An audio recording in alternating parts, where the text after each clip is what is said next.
Hello, I'm Ken Seri, a colleague of George Meek, who I will introduce to you shortly. Since the beginning of human life on this planet, perhaps 200,000 years ago, our ancestors have wondered whether their minds, memory banks, personalities, and souls pass away with the death of the physical body. Or do they live on? There have been many beliefs and opinions on both sides of the fence, but no hard and conclusive evidence one way or the other, until now. Thanks to astonishing modern research, more light has been shed on this mystery in recent few decades than in the previous tens of thousands of years of civilization. The people involved in this research have included medical doctors, psychiatrists, scientists, engineers, technicians, psychologists, hypnotherapists, and psychically gifted persons all over the globe. This loosely organized and informal group of curious, courageous professionals has often worked without pay. They have sometimes been subject to ridicule by their friends and colleagues as they assembled hard evidence that the human mind, memory banks, personality, and soul do indeed live on. As you will soon see, they have succeeded astonishingly well in their research. Now, for the first time in history, it can be said with certainty that you, the viewer, will survive death of your physical body.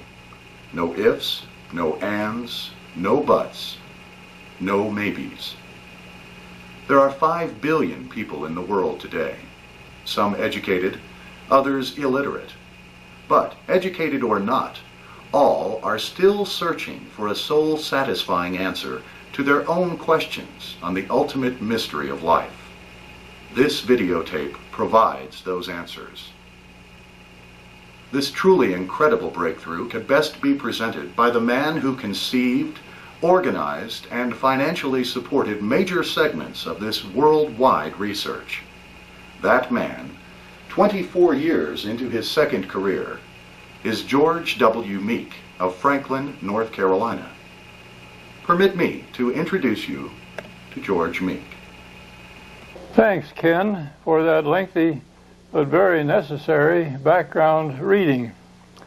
And greetings to all of you who have ever pondered that ages-old question, what, if anything, will happen to me after my funeral or trip to the crematory? As Ken just remarked, this videotape answers that question to a degree never before possible in the history of the human race. I am very happy to be able to share with you our 23 years of research into the basic nature of man. I want to open with a little joke that is particularly appropriate for the subject matter I will share with you now. A motorist stopped in a small town and asked directions to the town hall, explaining to a local man, "Tonight I'll be delivering a lecture there entitled, 'How to Get to Heaven.' Say, how would you like to come? Free of charge." The local man pondered, shook his head. No thanks. Well, you don't even know how to get to the town hall." Well, that little story is good for a smile. It is also very appropriate to the presentation that we will make today. 2,000 years ago, Jesus talked about the kingdom of heaven. He used poetic language when he referred to his Father's house of many mansions. Now, in semi-scientific language, I will tell you where those mansions are, of what they are constructed, who lives in which mansions, and, in fact, give you some idea as to which mansion you yourself are heading for. A tall order. Approaching age 84, I have a tendency to ramble, so allow me to follow closely my prepared text. More has happened in just the past 30 years to document survival of human consciousness than in 8,000 years of recorded history. I want to acquaint you with some astonishing research results whereby electronic equipment has been used to converse with persons who died 25, 50, and 100 or more years ago. I will also share with you examples of both computer and prolonged mental telepathy contacts with Jeanette, who was my beloved wife for 55 years and my research co-worker for 30 years. And I will show you why and how your very own mind, memory banks, personality, and soul will continue to function after you someday cast off that physical body in which you are currently encased. In fact, I will show you how you can have a happy forever. I will address 3 crucial questions. How? What? Where? First, how is survival of your individual mind, memory banks, personality, and soul possible? Second, what evidence is there for survival of your individual consciousness? And third, where will you, as an individual, find yourself after you go through the door which mankind has mistakenly labeled death? So let's address that first question. How is survival of your individual mind, memory banks, personality, and soul possible? To answer this first question, I will summarize what our 23 years of worldwide research have revealed about the basic nature of man. Now I will share a lot of information with you in the form of slides. Man is both physical and non-physical. Each of us has our own well-known physical body, but we also have a non-physical body. Occupying the same space as our physical body, this non-physical body is generally called the etheric or bioplasmic body. This bioplasmic body is non-physical. It consists of a complex of energy fields, one for each of our bodily organs and components. Some may ask, well, what is an energy field? Right. This slide shows the normally invisible energy field surrounding a compass needle and around a leaf. On the right, we have a newly cut privet plant leaf, and you see the energy field extending out there. And on the magnetic needle from a compass, you see around the point of that needle, the energy field extending out into space. Here we see a normally invisible energy field surrounding a bar magnet. Notice how intricate and complex this field is. Now, this normally invisible field of energy can easily penetrate flesh and blood and bones, as shown here. Here, the energy field of an electromagnet easily passes through the physical flesh and bone of my hand and just temporarily organizes thousands of small particles of iron, holding them together, in spite of the force of gravity. In the same manner, the invisible energy fields of your etheric body organize more than 60 billion cells in your physical body structure, just as did the field at one pole of this magnet, which organized the iron filings. If we turn off the current of this electromagnet, of course, those thousands of iron filings immediately fall to the ground. To create the fields of the etheric or bioplasmic body, cosmic energy flows in the acupuncture meridians and through the nadis of what is called the chakra system, and temporarily organizes or animates the billions of cells in your physical body. But now for the first exciting news. The brain is not the mind. The brain is largely physical matter, while the mind is non-physical. a bundle of energy fields. The little figure at the right there is a totem pole indicating that the American Indians and the Polynesians knew about these three levels of mind hundreds and hundreds of years before the birth of Sigmund Freud and his collaborators. It helps if we understand that the brain is a piece of hardware. It serves as a computer, but a computer infinitely more complex and advanced than any computer yet conceived of by man. But we have learned that no computer hardware is of value without a programmer. That is, some intelligence quite separate from the computer hardware. And this is where the non-physical and normally invisible mind comes in. It serves as a programmer for the computer-like brain. This invisible complex of non-physical energy fields is nicely assembled in a package, which we call the astral body, the mental body, or what St. Paul 2,000 years ago called the spiritual body. It consists of our subconscious, conscious, and superconscious minds, and what is our most precious possession, our very own soul. These mind fields and soul are connected to the computer through an invisible, and I stress normally invisible, cable called the silver cord. This was referred to as far back as the book of Ecclesiastes in the Bible. Today we hear about people going out of body or doing astral travel. This non-physical, so-called silver cord keeps us attached to our computer-like brain, even though our astral body may travel many miles away on a trip. But if this connecting cord or wiring harness breaks for any reason, such as accidental or natural death, the computer, the brain, becomes a piece of junk, and the physical body immediately dies, starts to disintegrate, decays, and becomes disorganized, just as did those thousands of iron filings when the electric current was turned off.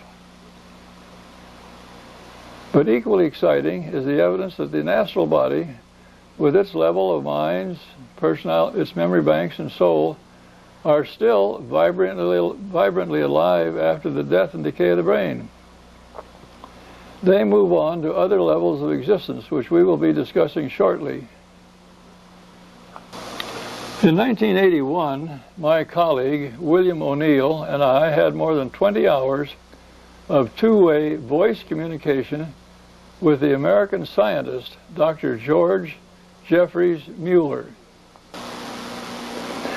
When we talked to Dr. Mueller via electronic equipment in 1981, he had died and been buried 14 years earlier, yet it was Dr. Mueller's astral or etheric body with which we were talking.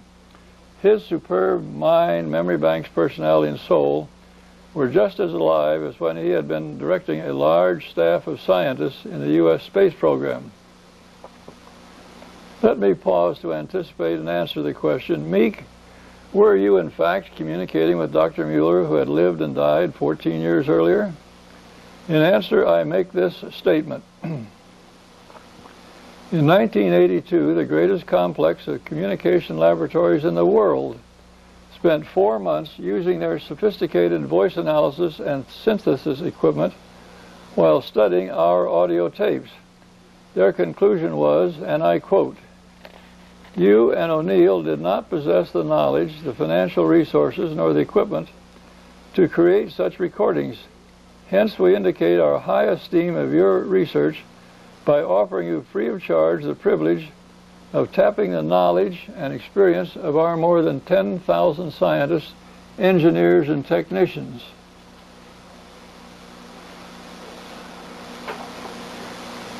Enables us to begin to understand the very complex process by which telepathic channeling works. The person who wishes to serve as a channel for a non-physical intelligence uses his or her personal processes of mental and spiritual attunement, which in effect says, okay, I will temporarily and partially turn my mind off. Then you can take a turn at being the programmer and use my computer, my brain, to bring your thoughts through me. You may operate my vocal cords to speak the words, or move my fingers to operate the typewriter or computer keys, or you can use my fingers to hold a pen to write and put your thoughts on paper, so-called automatic writing. When you have finished your communication, I will throw the switch and, in effect, fully reconnect my own silver cord. This understanding about the continuing life of the astral body also provides a sound basis for contemplating the subject of possession. In some cases, after death, the physical body will stay close to the surface of planet Earth and make an attempt to get back into the body of a living person. Such an action can cause great mental confusion to the rightful occupant of that physical body. A case of two or even more, sometimes many more, intelligences fighting to program the same computer. It has been estimated by our communicators in the higher realms of spirit world that perhaps a minimum of 20% of all persons now in mental hospitals the world over, and 20% of all the criminals now in all of the world's penitentiaries are victims of just such a possession as is diagrammed here. Now, some of you may think this idea of the astral body serving as a programmer is just theoretical and has no basis in fact. Allow me to present evidence to the contrary.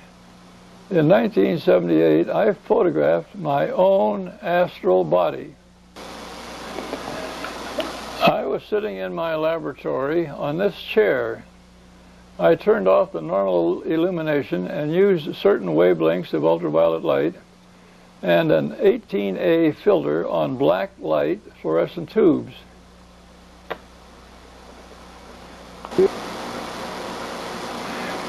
Here is the projection of my astral body captured on film. It is shown at the lower left.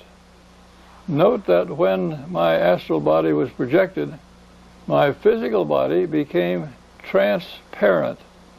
Here you see the back of the chair as the camera looks right through 8 inches of flesh, blood, and bones to the chair back. My body is transparent. And note the light activity at my crown chakra.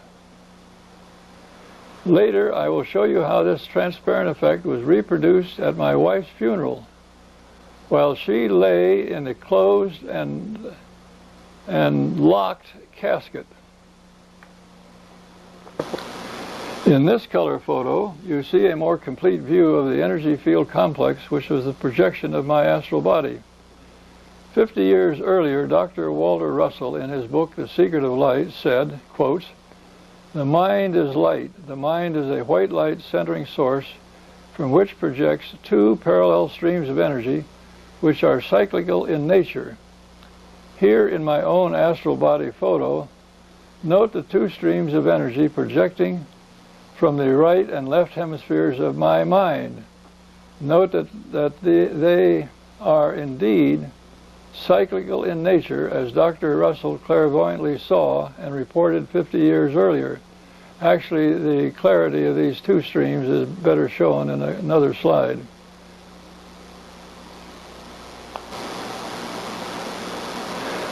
Science demands replication of research work. Well, here is a second projection of my mind fields, this time complete with a silver cord, which you'll notice going across the bottom of the photo. Here again, note that my leg is transparent, and you can see and count upholstery tacks which are out of sight behind my trousered leg.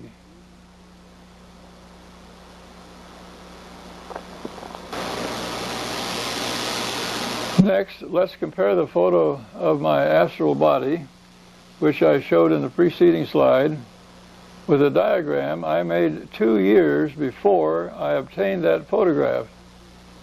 The concepts are surprisingly similar. Incidentally, here you can see Dr. Russell's 2 cyclical streams a little more clearly. Now, if you think this is all very theoretical, permit me to share these 2 slides of personal research which utilize this knowledge of the profound capabilities of the non-physical human mind and its ability to use thought creatively or destructively. Here, 19 years ago, I projected my thoughts via those 2 light beams from my mind fields into the water which was used on the radishes in 3 adjacent small, clear plastic greenhouses. Those radishes which got water into which I had projected negative thoughts, the radishes at the top, did not grow as well and did not develop as much leaf structure as the radishes at the bottom into which I had projected positive thoughts. In both cases, I deposited my thought energy into the water, which was daily poured on the radishes by another person. I never saw the radishes during their growing period. An additional experiment, also 19 years ago, in which my mind fields influenced growing plants, was even more dramatic. At the time of planting, I encouraged 1 row of 18 gladiolus bulbs to grow and produce lovely flowers. 17 of the 18 bulbs eventually produced beautiful flowers. The adjacent row of 18 bulbs, only 30 inches away, received and followed my negative mental emotional programming to not produce any buds whatsoever. They obeyed. Not even 1 of the 18 plants formed a flower bud.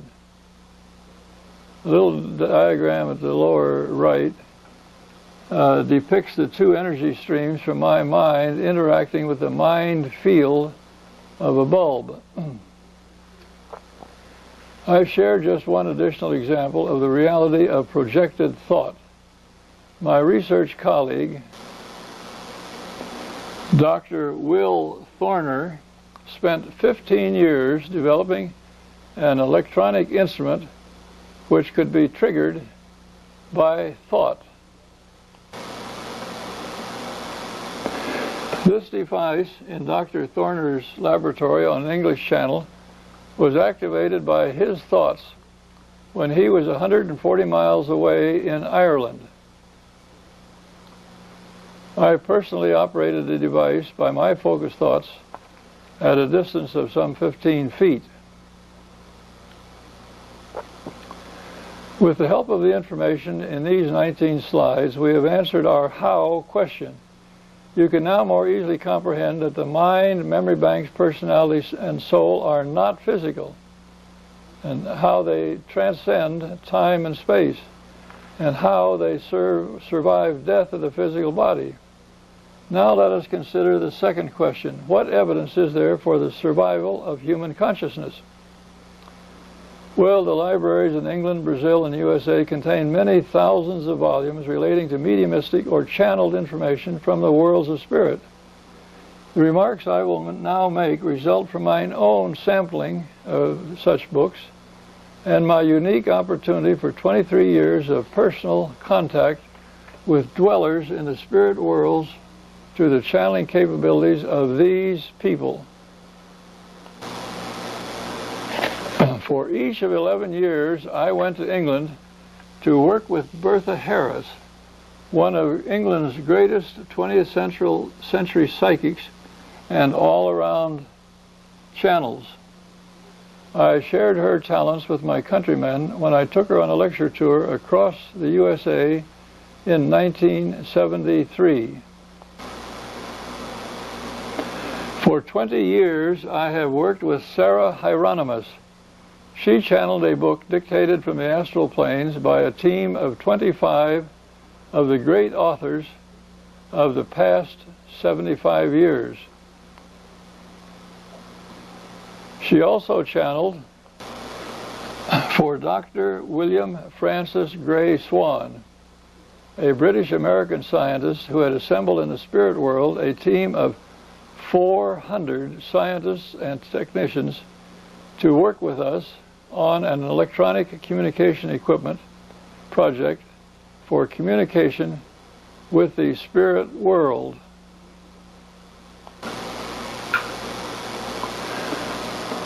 My colleague Bill O'Neill was highly clairaudient and clairvoyant.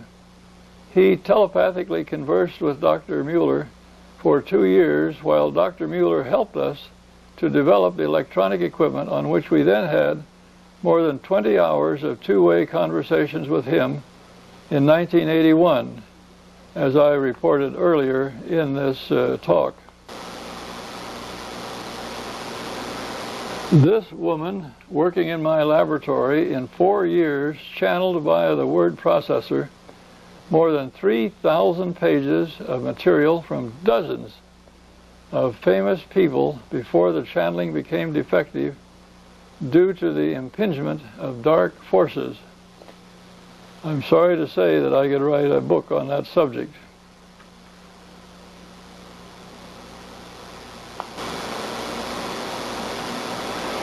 Lucille McNames has, for the past 23 years, channeled for extraterrestrial dwellers on other planets, members of intergalactic spacecraft crews, and my personal scientist friends in spirit, Dr. Mueller, Dr. Swan, and Dr. Walter Russell. Leslie Flint of London, England, has for 40 years been perhaps the world's most famous direct voice medium, that is, not using mental telepathy. Several hundred hours of transmission via Leslie Flint with great and also very humble people are available. I might explain for a moment. Very few people have had any access to this type of channeling. It requires a very special person. I only know of 10 so far in the last 100 years, from which dwellers in the spirit world can extract ectoplasm and create in the etheric realm a voice box through which the spirit speaks, completely bypassing the channel's mind and memory banks. It's about as near a direct instrumental communication as is possible.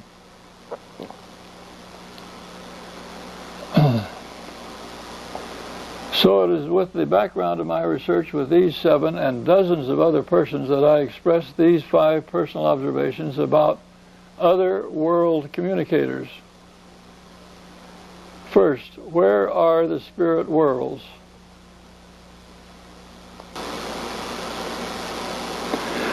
They extend from this very room, where there are probably hundreds of spirit beings listening to this talk, to the farthest reaches of space. The lowest 3 ranges are referred to as the astral levels, then the mental causals, and then the celestial planes, and on out into the cosmos.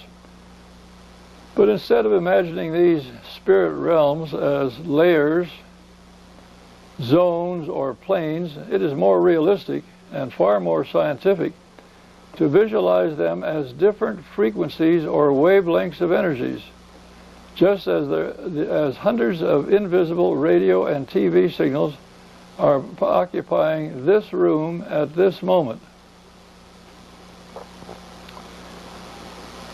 Second question, what categories of consciousness are involved?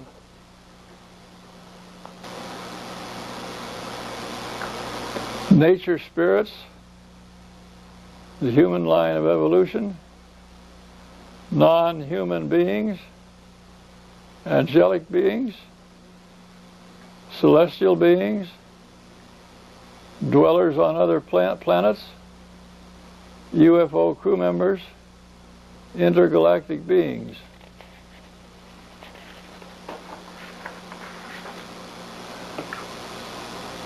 The third question is, which of these 8 levels of intelligence have been encountered by telepathic channeling? Well, the answer is all of them. from nature spirits to intergalactic beings who live in other parts of our solar system? Fourth question was, do space or time pose barriers to instrumental communication or telepathic channeling? No, the spirit worlds are timeless. Serial time does not exist. Space is no barrier. Recently, my octogenarian friend, Mrs. McNames, whose picture you saw a moment ago, typed out a chapter for a new book as rapidly as she telepathically heard the words. The words were dictated by a scientist living on the star Alioth, located in the heavenly constellation known as Ursa Major, popularly called the Big Dipper. This star is so distant that if the message had come at the speed of light, it would have traveled at 660 million miles per hour, 24 hours a day, for 80 years. Science has no explanation as how this is possible. And fifth question, of what material or substance do these interpenetrating spirit worlds consist?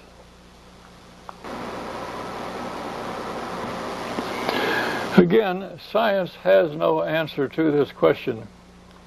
In our present state of ignorance, we can only say that it consists of what has traditionally been called ether. In our chart on the basic nature of man, we refer to it as a sea of consciousness. Time does not permit a detailed answer. Incidentally, current research has shown that this sea of consciousness can be tapped by devices which will, in the 21st century, provide limitless amounts of usable energy at any spot on the Earth, with none of the problems of fossil fuels. And in this case, the fuel itself will be free of cost, except for the machinery needed to tap the energy. The first global conference on these so-called free energy devices took place in Switzerland 2 years ago. The third conference is scheduled later this year in the USA. Now let us resume our survey of evidence for survival of human consciousness. I held a press conference in the ballroom of the National Press Club in Washington, D.C. on Good Friday morning 11 years ago to announce to the medium our successful logging of more than 20 hours of communications with Dr. George Jeffries Mueller, who I have already introduced to you. Then Jeanette and I took our 5th trip around the world and disseminated the news worldwide. Our goal was merely to stimulate further worldwide research by younger persons who were more qualified for such research than we were. As an aside, I might say history has shown it usually takes at least 25 years for a revolutionary advance to become commonly accepted. But that 1982 effort has paid off handsomely.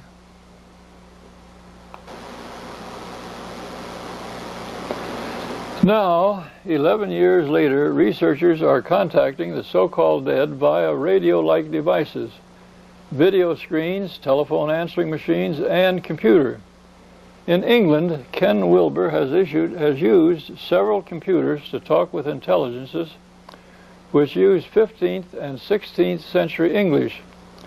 Serious research indicates the validity of these communications. In Germany and in the United States of America, there are now several hundred members in organizations researching what is called the electronic voice phenomenon, or EVP, using simple tape recorders. There are several researchers in Germany who have had prominent success with video screens, radio-like devices, and computers. In Luxembourg, my research colleagues, Jules and Maggie Harsh-Fishback, have had the most spectacular results. Currently, they have almost daily use of the telephone answering machine for contacts with a woman scientist from a parallel universe. And periodic success with computer and video for persons who have made the transition during the last 10 to 100 or more years. When I was in Luxembourg in 1990, my 65th trip to Europe, I was hoping that Jeanette, as I said, my wife for 55 years, would communicate.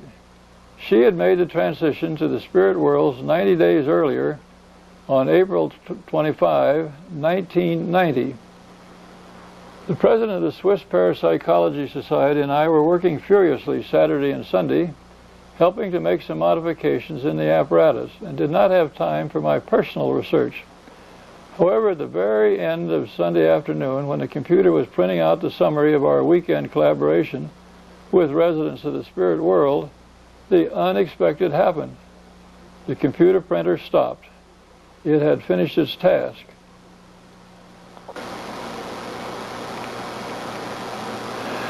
But then it started up again. It indexed itself back to the lower left-hand corner and printed out, "Hello, sweetheart, Jeanette." Weekends later, via mental telepathy, Jeanette confirmed her presence in Luxembourg during this hectic weekend. Now I would like to share with you an even more dramatic example of computer contact with Jeanette through Luxembourg, a contact which was followed within 4 hours in the USA by a confirming telepathic contact through her former nurse, Lori. On February 20, 1991, I sat at my desk holding the Luxembourg correspondence file in my hand as I prepared to write my friends in Luxembourg to ask if they had any news from Jeanette.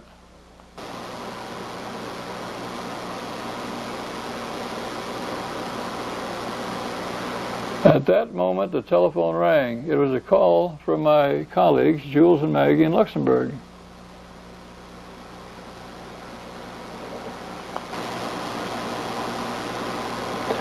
With great excitement, they reported that they had just received via computer a message in German addressed to them. This was followed by a letter message in English from Jeanette to me. The computer printout had no spaces between the words. I will now read a condensed and slightly paraphrased version. It begins, "Dear G.W., well, it seems that there are still people who do not believe in the contacts your friends here in Luxembourg are having. Hence, I will give you some personal details known only to you and Molly. Give Molly my warmest greetings. I miss her. Nobody can know how much." First story. 1987, end of April, our rental tenant, Debbie, called to say that her refrigerator was off. It must have been on a Thursday morning and had no connection with the storm the day before. At the close of her workday, she called again to say she was having more trouble. This time she had left her purse on the seat of the car of the lady with whom she had been riding.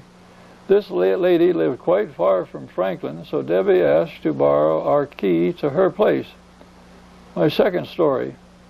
On April the 29, 1987, Anne Valentine wrote a letter from California saying she had not received the so-called Magic of Living Forever booklets which she had ordered, but instead had received a box of Harlequin novels. Third story. John Lathrop shut off the electricity at our rental house to put in a new yard light.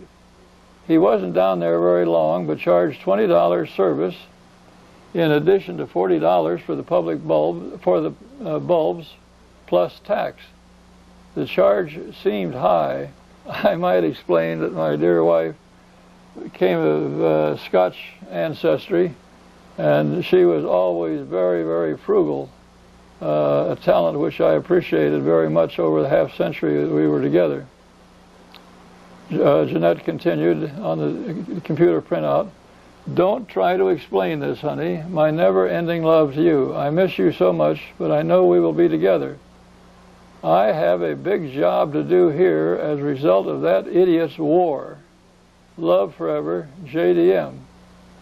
I might mention that Jeanette was serving as a guardian angel of love and kindness, receiving men and women and children victims of the Mideast War as they came out of the discharge end of the so-called tunnel. and she reported they were coming in far larger numbers than indicated by the news media. Jeanette then addressed Maggie. "Please, Maggie, forward this to George. He can be of great help to you all. Send my best wishes to Lori also. Thank you, Jeanette Duncan Meek." Well, I knew that examples 1 and 3 were totally factual, but I was at a loss as to number 2, relating to the shipment of books to California. I had had no contact with Anne Valentine in California in 2 years, so I telephoned and read the item to her. She laughed, on recalling the unusual incident, and said, "Yes, Jeanette is 100% correct. Neither she nor I ever learned where that box of cheap love stories came from. And to add to the mystery, they were all used books." Well, in recalling these 3 highly evidential incidents, my companion for 55 years certainly planned and executed a remarkable personal message, one that leaves little room for a skeptic to doubt that the originator of this message via computer was other than Jeanette Duncan Meek. But the story continues. 4 hours later, Jeanette's former nurse and telepathic channel, Lori, got a signal and went into trance. I then say, "Lori indicates she has an energy which would like to speak to me. If you come in the name of the Christ, welcome." "Good afternoon, honey." "Well, good afternoon to you, sweetheart." "Have you received a message from Jules and Maggie Harshfishback?" "I most certainly did, this afternoon, just 4 hours ago. Thank you for the wonderful message you brought through via computer in Luxembourg." "Well, I just wanted to feel useful. I decided this was a good way to do it." Then, for the next 20 minutes, Jeanette and I utilized Lori's superb mental telepathy abilities to discuss the book Jeanette and I had been co-authoring for the past 5 months. As of now, we are only beginning to dimly comprehend the modus operandi of mental telepathy. We do, however, have reason to believe that most of the items pictured in this diagram play parts in the process. Items such as the crown and throat chakras, the pineal and pituitary glands, and so forth. But ignorance of the process itself has not prevented me from utilizing same. I now share with you another fascinating and true story. When Jeanette, at age 80, became terminally ill, I established a private nursing facility in our home. One of the 2 round-the-clock nurses turned out to be a superb psychic. Her mental telepathy capabilities equal the very best of the psychically endowed persons I had uncovered in 2 decades of worldwide search for psychically gifted persons. Even if the nurse, Lori, was off duty and 10 miles away, she was not only telepathically tuned into Jeanette, but she could monitor the functioning of Jeanette's physical body and its processes.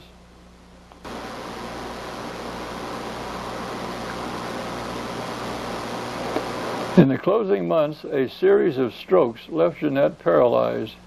She could not see or hear and had to be fed 1 spoon of soft food at a time.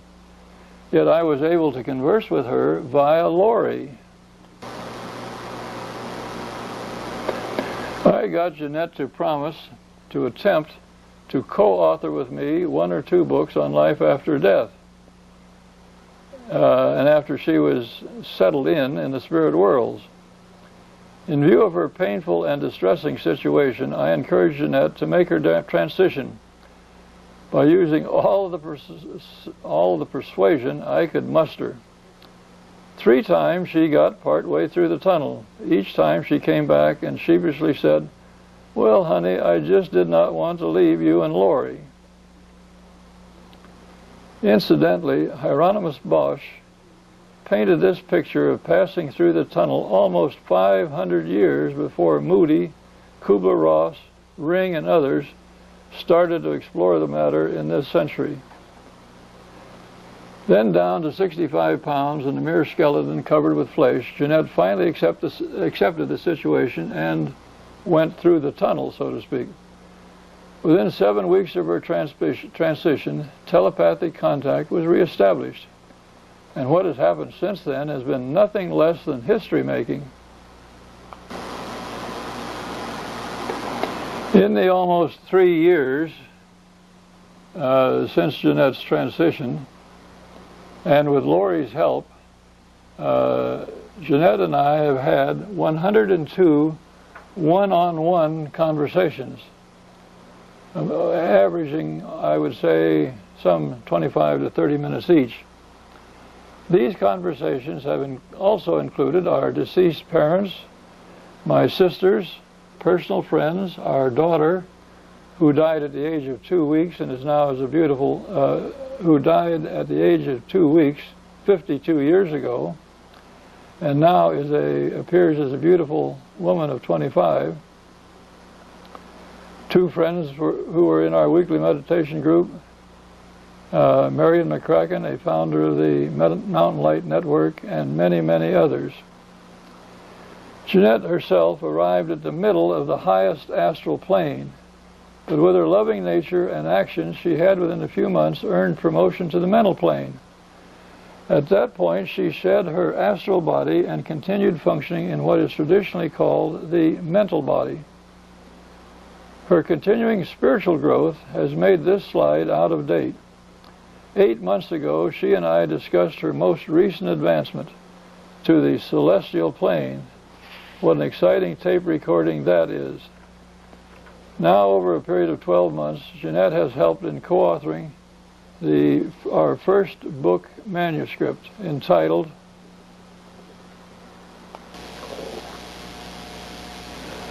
The Certainty of Living Forever. In our first book, we report on the special birthday and graduation party Jeanette and I staged in place of the conventional funeral service.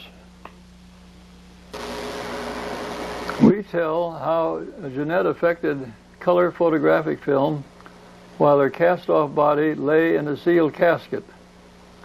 After the people had left the chapel, I installed a special mixture of white lights, ultraviolet, and infrared lights.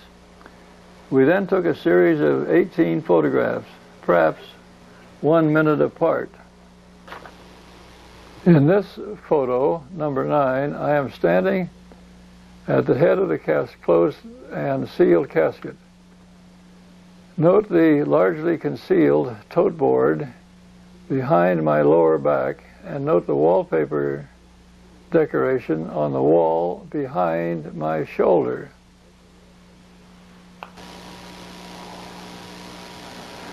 In this next photo, number 10, taken perhaps 1 minute later, you note that the upper part of my body has become totally transparent. You can also see the details of the wallpaper and the tote board, both of which should be out of sight behind my body. Now recall that this effect of seeing through 8 inches of my torso was reported earlier in this talk. In our book, we tell what Jeanette later telepathically reported as to the role that she had played in creating this effect at her own funeral. We also tell of our conversation 7 weeks later, after her funeral service, when she humorously expressed her disapproval of my using one particular color slide in illustrating the history of her life. In the almost 3 years since transition, Jeanette and I have generated material which we will soon be editing for our second book, tentatively entitled What It's Like in Heaven. Now, for the third and final portion of this talk, I will address very briefly the questions: where will you, as an individual, find yourself after you go through the door marked death? Many of you already know from the research of Moody, Kubler-Ross, Ring, and others that a person emerging from the tunnel sees a bright light and is greeted by loved ones and angelic helpers. Then the past life review takes place. Later, depending on the nature of one's death, the new arrival is given a period of tender, loving care and possibly a period of sleep. Upon awakening, one finds oneself very much alive. In Jeanette's case, she reported to me, "Honey, when I woke up and I found I no longer had a physical body, I went into a state of shock. So I just went back to sleep again." Each of us, after a period of rest and recuperation,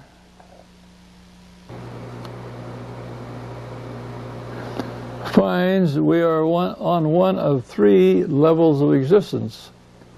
These three levels are commonly called lowest astral, the middle astral, and the highest astral. These levels are described in detail on the chart accompanying my 1978 book entitled After We Die, What Then? Since I do not know you individually, I cannot tell you on which plane you will find yourself. However, this diagram gives you the first clue. The width, and I repeat, the width of the arrow is roughly proportionate to the number of persons in each of these three categories. Category C at the right, made up of greedy, cruel, selfish, materialistic, highly egotistic, unloving persons, including, for example, swindlers, rapists, unrecovered drug addicts, sex perverts, murderers, hardened criminals, and political despots. These will find themselves on the lowest astral planes. And I hope that none of my listeners to this videotape are in this category C.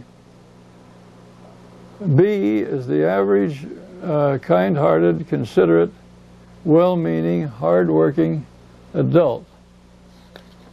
And all infants and children will arrive on the middle astral planes. A, individuals who have made more than average spiritual progress in this or past lives, and whose souls have evolved to the point that they just naturally are living their present lives in harmony with the characteristics depicted in this next diagram. If you want to increase your chances of being in Group A and arrive on the highest astral, you should start now to follow this time-proven path to a happy forever. Seek first the consciousness of God, the Creator. Learn to know yourself and love your real self. Next, love others. Show compassion. Radiate kindness. Practice patience. Share with others. Continue to grow mentally. Serve others. In case you are curious as to Jeanette's path, I told you she arrived on the middle of the highest astral plane. After 6 months, she had shed her astral body and graduated to the mental planes. At this point, she was generally knowledgeable on the details of the lowest, middle, and highest astral planes, and a part of the mental planes. At one of our sessions via Lori, Jeanette said, "George, read to me the descriptions of the planes on the big colored chart which you created many years ago." I read aloud as per her request. Her comment was, "Honey, I don't know where you got that information, but I can tell you it's generally okay from my observations."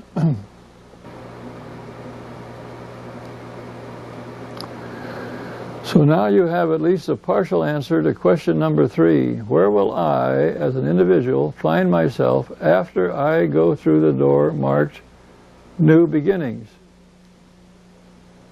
When you measure yourself against the foregoing diagram, you can then decide on which plane you want to function after you shed your physical body. Ticket to a happy forever. Admit 1, next performance. Notice the logo. There is no physical body energy field. That is left behind. Only your mind, memory banks, personality, and soul will be admitted. It would perhaps be wise to start now to make some time payments toward the purchase of your ticket. You can be sure the seat will be reserved for you. However, you have to decide now, before you cast off your physical body, how much you are willing to pay for your ticket. So, if you think you will wait until you get to the pearly gate, sorry, that's too late. Do you want your reservation in section A, B, or C? Remember, no one can avoid making a choice, but Jeanette and I are happy in the knowledge that it is within the power of each of you to live a happy forever. Thank you.